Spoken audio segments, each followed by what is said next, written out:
Hello, I'm very excited about our upcoming Hebrew class together. I thought I'd put together this study guide. This is study guide 13. Let me toggle here and we'll see our study guide. One of the things I would like you to do is to, as always, listen to the MP3 of Genesis 1, hearing someone read the text well, trying to follow along as best you can. There's no greater thing that you can do to help yourself to volume read than beginning to do that. Carefully read through chapter 13 of Full of Love, and we'll translate Genesis 2, 4 through 14 together with some material from Psalm 46, and then as the last 45 minutes or so of your study time, try to volume read through Genesis 1. You're trying to make the goal of being able to read through the whole chapter. If you can get to where you can read through the whole chapter in 10 minutes or so, that's going to be a big win. Of course, we have the document with all the readings. I hope that you laminate that and to get markers and see if that helps you as much as it helped me. Now, we're doing our vocabulary and we'll do the review vocabulary. So these are words that you already know. So we're just refreshing. You want to periodically do that.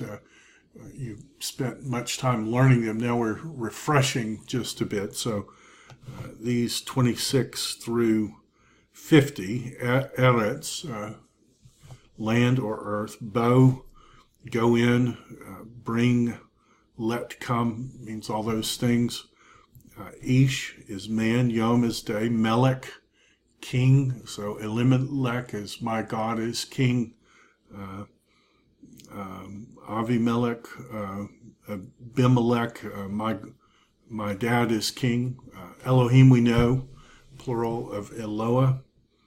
Paneh is front or surface.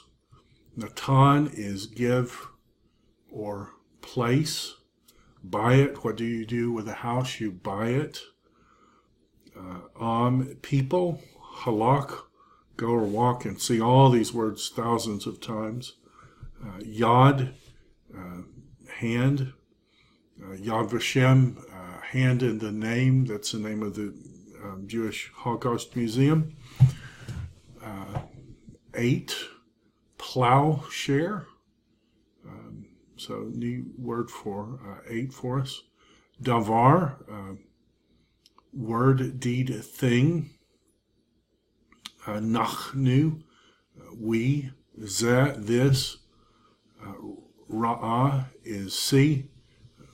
I think that has to be some kind of typo. We'll go with or the definite article marker for this.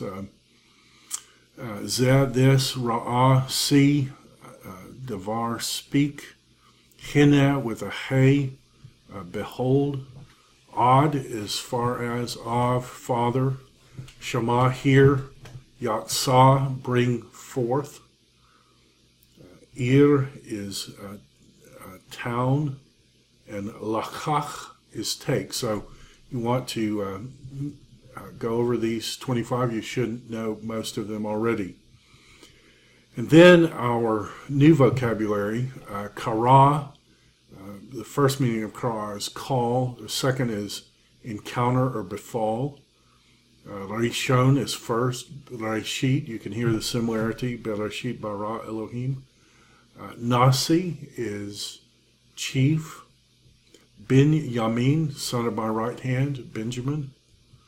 Ozen, ear. He who has an ear to hear, let him hear. Raya, friend. Yeremiyahu, Jeremiah. Harag, slay. Torah, we get Torah, of course, instruction. Par is bull. Ahav, love. Some of these words we've seen before. Sha'ar, be left over. Joab, proper name. Mishkan, dwelling place, also can be the tabernacle. My mnemonic device here is people live in Michigan. Mishkan. I don't know if that will help you. Nagash is draw near or approach. Avad, perish or kill. Ach is surely. Sus, that's our friend Sus, Susah, Susim, Susot. Bachar, choose. Again, these words many times. Sheni, second. Yom Sheni, a second day. Nechoshet is bronze or copper. Esra is 10. It's a feminine version of 10. Kabar is to be buried. Nahal with a chet, is a torrent. So this isn't something that flows all the time, but something that flows in winter. And Gilead, a heap, gall, aid. So what we're looking for this week, what we're learning this week is infinitives. And to just boil it down to the simplest form, we're looking at the infinitive absolute and the infinitive construct. Now, the main use of the infinitive absolute is in a statement like, I will surely blank, versus I will blank. So God says to Adam, in the day you eat it, you will surely die. So the way you get the surely die is you take the word die, you put that in the call, and then you put a call infinitive absolute, and it intensifies, it affirms the truth of what's being said. So the form of the infinitive absolute is katol. Katol. There also is an infinitive construct, and this is every other place you would use an infinitive. So simply the to form of the verb, you can put it with prepositions. That's a very common use, but it's just the to form of the verb. So this infinitive absolute emphasizes the truth. Infinitive construct is the normal way we use an infinitive. So we want to review, as always, the call perfect and imperfect. So katal, katla, katalta, katalt, katalti, katlu, kataltem, katalten, katalnu.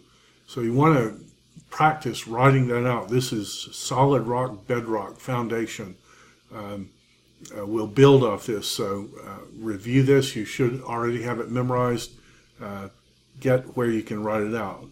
And we'll do the imperfect, yiktol, tiktol, tiktol, tiktili, ektol, yiktolu, tiktol na, tiktolu, tiktol na, niktol. So you want to be able to write all those out in the call. Now, this week we will learn the demonstrative pronouns. So we have this in the masculine singular. This is the preposition. It also can mean those, or this or that. This chair, that chair, this house, that house.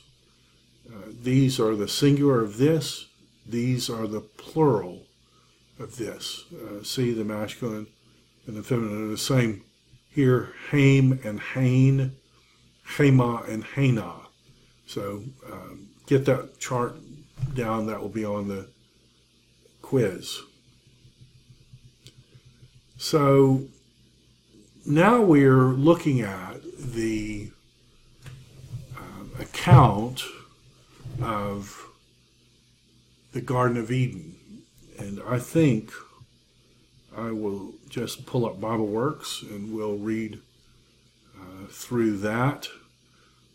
I hope that you're getting an electronic software program. The more you use it, the more you'll likely learn how to use it from others, and the more helpful it will be. So if we go to the WTT, the Westminster Text Type, we go to chapter 2, we come to verse 4, and we'll just do this so that the English is there.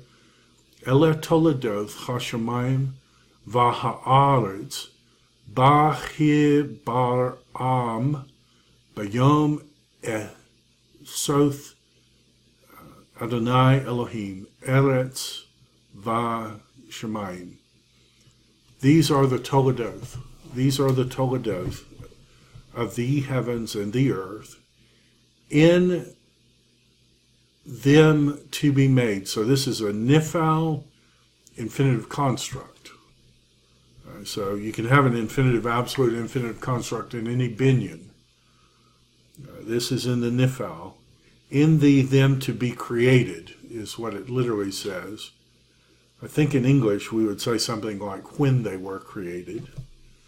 And then it spells it out. In the day of, notice this is construct, in the day of Yahweh Elohim making earth and heaven. Notice you have the definite article and then you don't have the definite article. 2:5, and all the siach.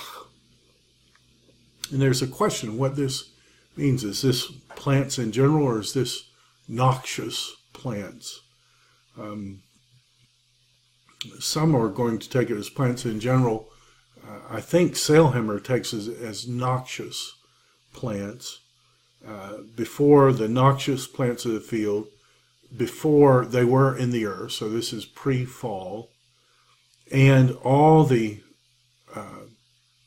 herbs, that's our difficult word from chapter 1, occurring again, of the field before Terem, Yitzmach, before it sprouted, because Yahweh had not Hifil of Matar, Yahweh had not caused rain, Yahweh Elohim had not caused rain on the earth, and there was no Adam to work the Adamah. Now, you might remember in the initial story, Adam is to work and serve the garden, but part of the curse is he will work the land from which he's taken. So is this any work in general, or is this noxious work? And an aid used to go up, a stream, a fresh water stream, something used to go up from the earth, and it used to water the whole face of the Adamah. So this is pre-rainfall, and it's going up to water. And Yahweh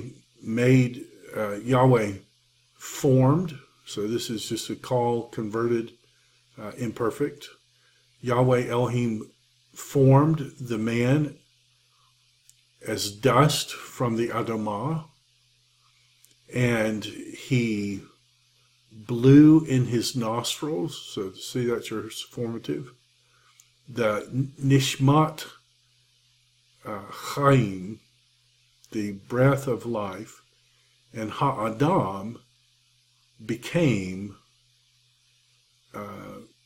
a nefesh hayah, a living soul.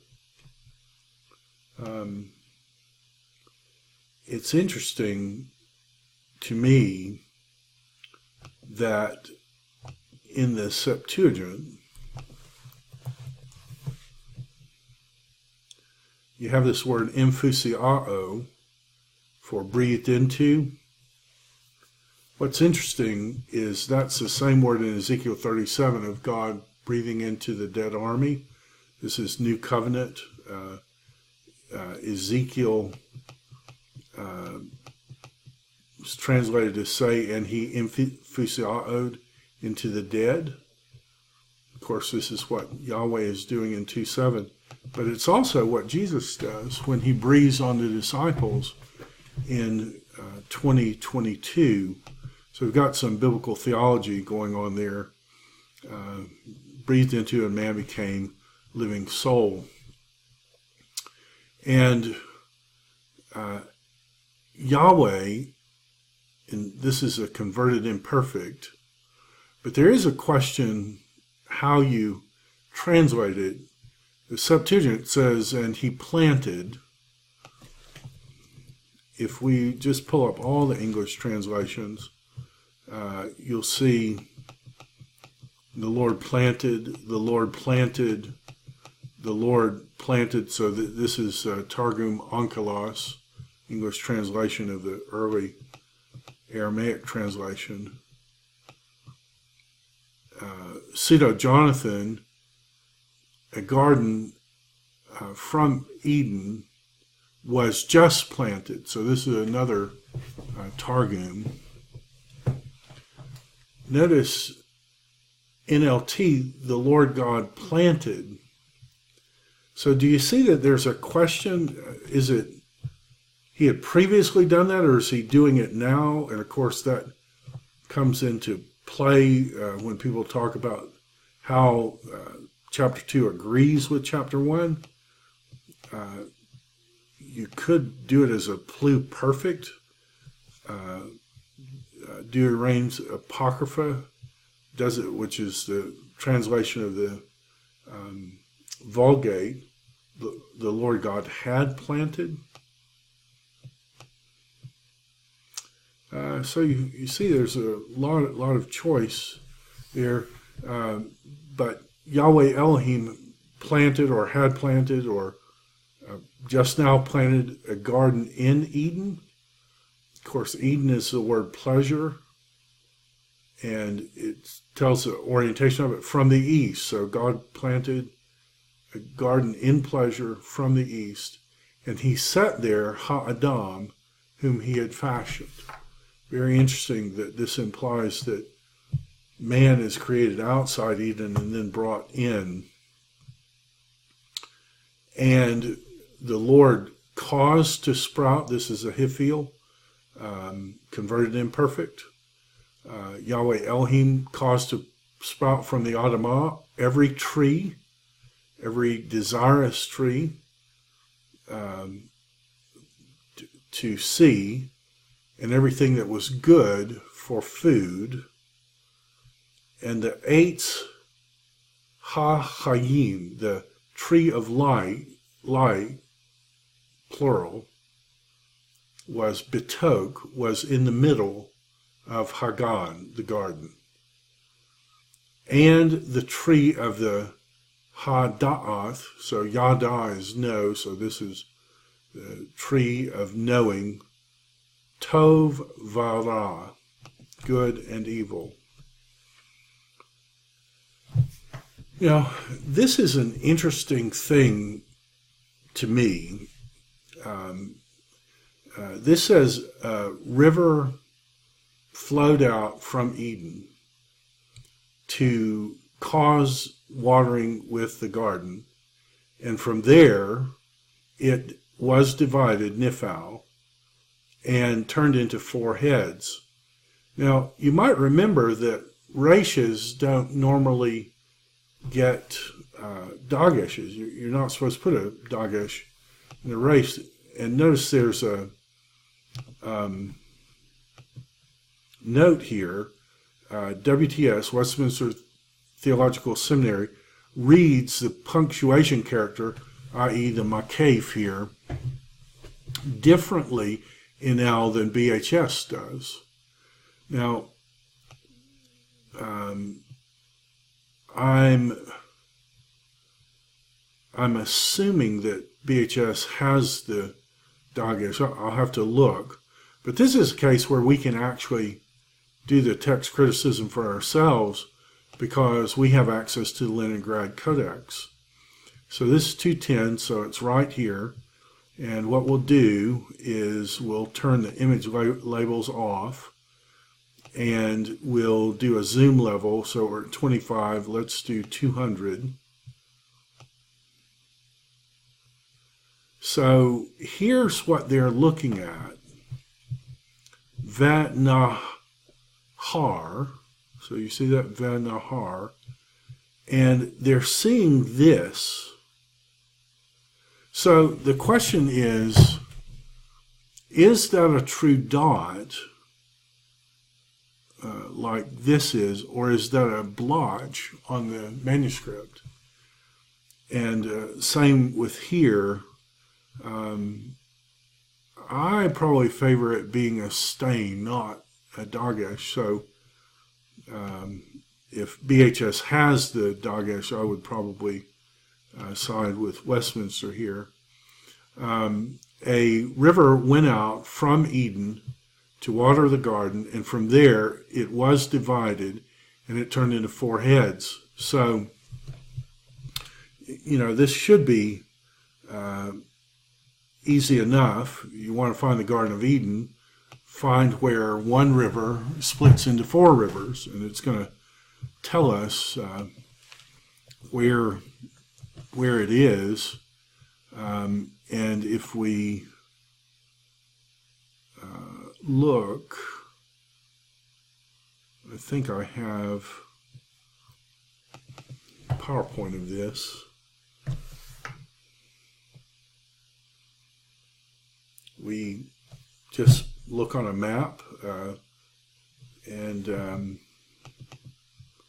it should be this. Find where the Euphrates and the Tigris and the Gihon and the Pishon come together, and there you'll have Eden. So 11, and the name of Ha-Echad, the name of the first one is the Pishon. It was the one going around all the land of Havilah. And all we know about Havilah is that it's somewhere near Egypt. There's someone who flees to Havilah in a battle. Doesn't appear too many times, but if we go here, we'll just look at this in English. Saul defeated the Amalekites from Havilah. So Havilah seems to be somewhere near Israel, possibly, where there is gold. So one of the rivers in Eden has gold. And the gold of that land, so this is a construct, that land, Hahi, that's our far demonstrative, was Tov. Ha-Bedolach is there. So this word Bedelium, notice Septuagint doesn't know what to do with it, so they translate it coal. Do you recognize it's very similar to the word divide? We don't know what this is. Bedelium. All we're told elsewhere is that manna looks like Bedelium. And that's this. It had the appearance of Bedelium. And the stone of the dawn, or something like that, is there. The onyx stone is there. 13, the name of the second river was the Gihon. It goes all around the land of Cush. Cush in the Bible usually is Ethiopia. So if you can find a place where the Euphrates and a river from Ethiopia come together, you found Eden. And then 14, and the name of the fourth river was the Hiddekel. It goes before Assyria. Sorry, that's the third river. And the name of the fourth river, that is the fruitful river, Euphrates. Now, what's weird about that is you start looking for it on a map. This is the Tigris and Euphrates. This is Assyria, but Cush is way down here. And, some people want to have the waters flowing together, but it looks to me that the thing is saying this way. We know cherubs in the Bible guard the tree of life. They're part of the tabernacle decorations. They're in God's presence, Ezekiel 9:3, and they're in the heavenly temple.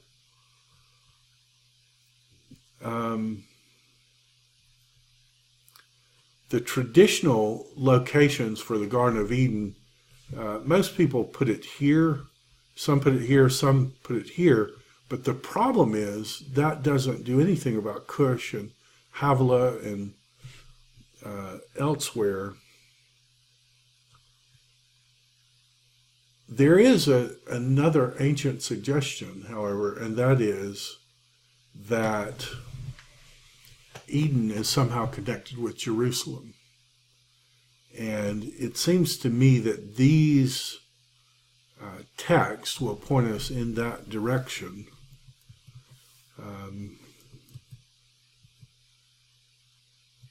So that's what we're going to do in our homework.